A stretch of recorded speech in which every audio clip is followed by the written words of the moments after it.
Welcome back to CNT News. Could not be more thrilled to be chatting with Charlie Duke. He is back in Lancaster. Sir, just talk about, as you're driving into town, do you have flashbacks? Do you remember childhood? What are some of those things you think about? Well, we came in from Columbia on 77, which is new, and then we hit 200 and came over. And from the time we hit the river up to into Lancaster, it's all really familiar. Yeah. So a lot of memories come back. We went downtown and visited the new library, which is a real asset to Lancaster, and saw the murals on the walls, and so it's all I remember. The old theater and the Methodist church where we were in the Boy Scouts, and the Springs home, and all of those things that are great memories from Lancaster. There are so many people from here who know you, but there's also so many new people to the area, certainly through Lancaster County and the Tri-County. Take us back, if you would, to some of that childhood. When you looked at the stars, did you ever envision being an astronaut one day, or did that come later just through your years of being in the Air Force and all of that? Well, if I'd have told my mama and daddy when I was 12 years old I wanted to be an astronaut, they'd have sent me to the psychiatric hospital. There wasn't any space program, and there wasn't any word astronaut in the dictionary that I knew about.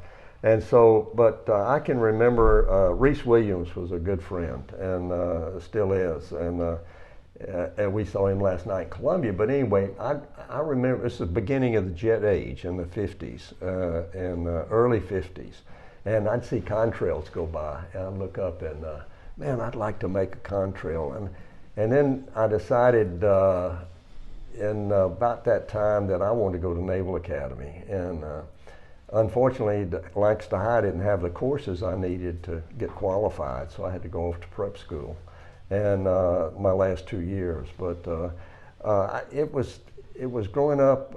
I knew I wanted to be in the military. I can remember Pearl Harbor. I was 6 when Pearl Harbor happened, and my twin brother Bill and I, and so he wanted to go medicine. I wanted to space. I mean, just airplanes. Yeah. But no thought of being an astronaut until I got to MIT when I was at graduate school, and I met some astronauts.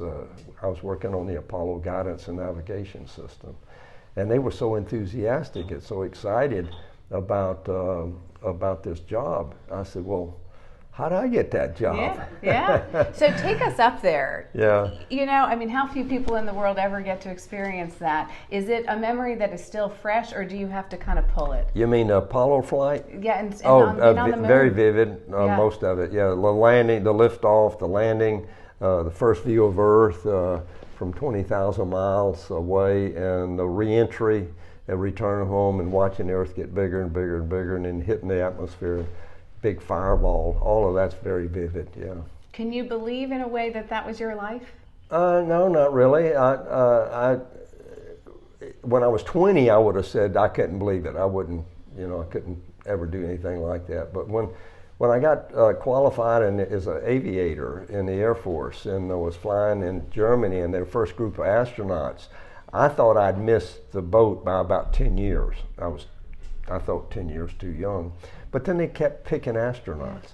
And so when I got to MIT in 62 and 63, I met some of the astronauts, younger ones, and they were so pumped up and so enthusiastic. And that gave me the idea, hey, maybe I could do that. Well, it's so interesting. So many years later, your enthusiasm I can still feel feeding off of you. Give advice to younger folks. Here we are in Great Falls. Someone looks up at the sky and thinks there's no way. What would you say to those kids? Well, there might be no way they could get into space, but there's a way they could contribute in their lives. And nobody is without opportunity. But you have to make your own opportunities. You got to, I told the kids in the planetarium, there's 8th graders from Lancaster were in the planetarium this morning. And the focus of my talk was not only the adventure, but you have choices you got to make in your life. Choices that would be positive, choices that would be negative. And it's up to you to make the right choices.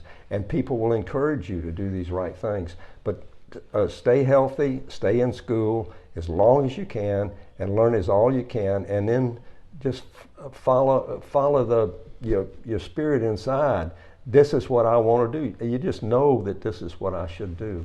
And that's the way I was when I was in high school. So I just encourage people just to have at it, and and stay healthy and stay motivated. And it's going to be, life gets tough sometimes, and you'll have disappointments, but overcome the disappointments. Well, what a pleasure speaking to you. Great advice. Thank you. Thank Such you an very honor to be much. chatting with Lancaster's son. Hometown Hero is brought to you by Elrod Pope Law Firm. Hi, this is Tommy Pope. Elrod Pope Law Firm is honored to sponsor Hometown Hero. If you've been injured, Elrod Pope is here to help.